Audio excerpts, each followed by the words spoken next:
Mga bossing, sa naghahanap po dyan ng low mileage na crossover, baka ubra to sa inyo mga bossing, bagong dating lang to, as in hindi pa to nahihimas mga boss.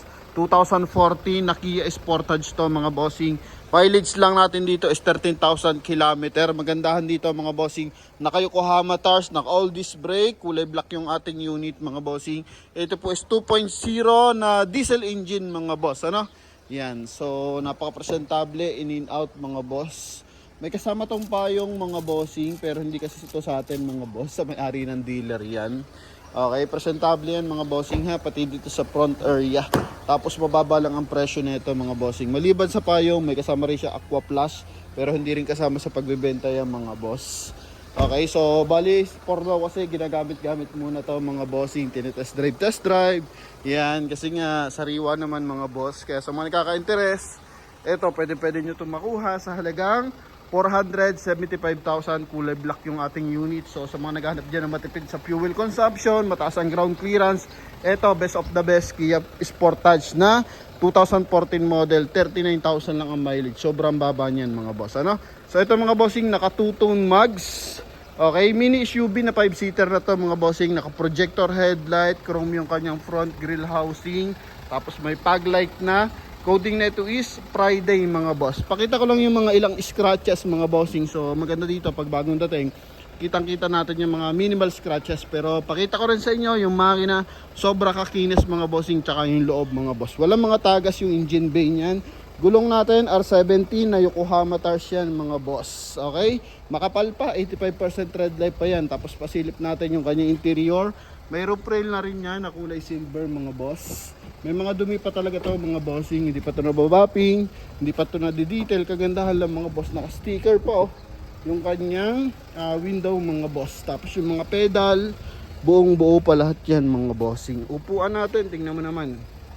Okay, so bablog na kasi natin hanggat mababa pa yung price. Kasi once na malinis na to, eh baka tumaas yung presyo, ano? Yun, so agapan agad natin mga boss. Pero kung sakasakali man, natumas ang presyo na ito mga bossing sa mga viewers natin and sa mga nakapanood ng vlog. So kung ano yung labas natin presyo, 475. So yan, possible maka-discount pa tayo dito ng konti, pero kasama pa rin yan yung transfer of ownership mga bossing, ano? Yan, kung display man nila to sa showroom na mas mataas, so nasa kanila na po yun. Basta yung deal out namin dito is 475,000 mga boss. Kasama yung transfer of ownership. Ito yung kanyang dashboard mga boss. Kulay gray, kulay black. Busina natin. Naka-upgrade na yung busina niya mga boss. Ganda ng kanyang lower mga bossing. Naka 1 din audio system. And same time dito sa baba yung kanyang mga 12 volt socket. Aircon switch mga bossing. Tapos yung ating transmission. Alright, tapos may speaker dito. Door panel natin mga boss, napakasimple lang, pero power adjust yung ating side mirror, no? Yan, so sa naghahanap dyan ng crossover mga boss na diesel engine, eto, napakapino ng tunog kahit nasa loob ka mga bossing. Tapos, dito po is kulay gray yung ating ceiling, mga upuan natin, walang mga retouches, walang mga lundo, talagang buong buo, pati mga foam, pati sa likuran mga boss, no? Yan ha. Okay, tapos check natin syempre engine bay tsaka likod natin. Mileage natin ito 39,900 344 mga boss. Dami pang gas mga bossing, no? Yan, around pangasig lang kasi to mga boss ginagamit. Kaya yan, talagang sobrang tipid natin sa fuel consumption. Okay, even dito sa driver side, so walang mga lundo yan. Perfect. Walang mga punit, mga tanggal na stitches mga boss. Ito yung second row. Okay, klarado to mga boss, 100% na hindi binaha mga bossing ha. Ito yung likod niyan mga boss. Oh. Buo ang taillight, walang basag, pati headlight mga bossing, may sensor. So aftermarket na yung sensor na ganyan mga boss, no? Para in case umatras yung ating unit, so nadedetect natin driver na iwasan yung collision. Original ang plate natin, harap at likod mga boss. May mga scratches lang na maliliit mga bossing, yan lang oh. Okay, tapos sa may bandang front area meron ding maliliit mga boss. Pakita natin yung trunk compartment. Ito, yun oh. Yan, so ito may ilang gamit pa, may alak pa dito mga boss. Kasi nga totally personal ano pa to. Kumbaga ginagamit-gamit pa mga bossing. Bagong dampot lang namin mga boss. Kaya yung price nila dito I think nasa 500 something to. Pero sa atin 475 lang, kaya napakaswerte ng ating mga viewers and buyers. Kasi makikita ko na kapag ito nalinis mga bossing, sobrang kinis to mga boss, ano. Pero sila kasi hindi pa nila na viewing yung magandang kakalabsan. So ako nakikita ko na kasi magandang kalalabsan nitong unit na to. Kaya bilag na natin kahit medyo madumi pa. So dito mga boss, meron pa siyang pantakip sa kanya trunk compartment, naka-plastic pa nga halos. Kumbaga as in bago pa rin mga bossing.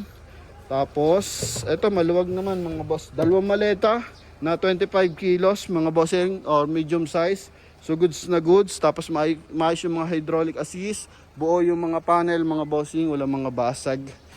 Kung hindi ka naman maselan, ito lang naman may mga ganyan. Tapos saan pa ba yun?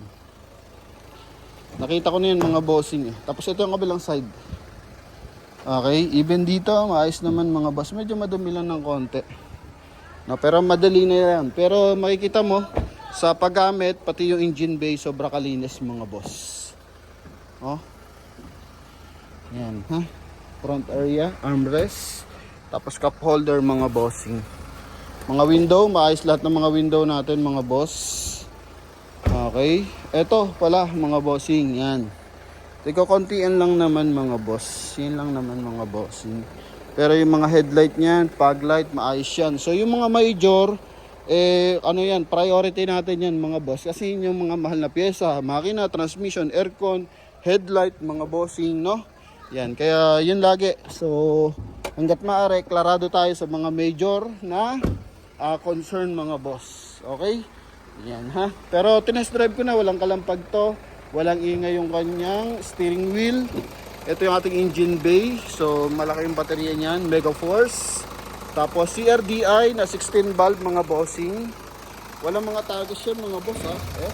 Napakaputi ng makina yan mga bossing. Hindi pa to nalilinis as in kararating pa lang nito. So, it means yung gumagamit mga bossing, yung previous owner, malinis ang pagkakagamit sa sasakyan mga bossing. Ha? Buo ang mga panel pati sa hood. Okay, yan. Siguro masikip lang yung kanilang area. Kaya may mga sabit-sabit ng konti sa mga side mirror, sa bumper, mga boss. Hindi lang siguro matansya. Ha? Yan. Sa mga nagkaka-interest, ito.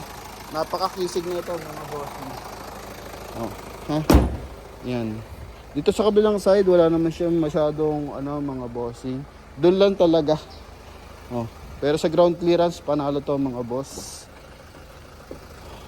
Yan.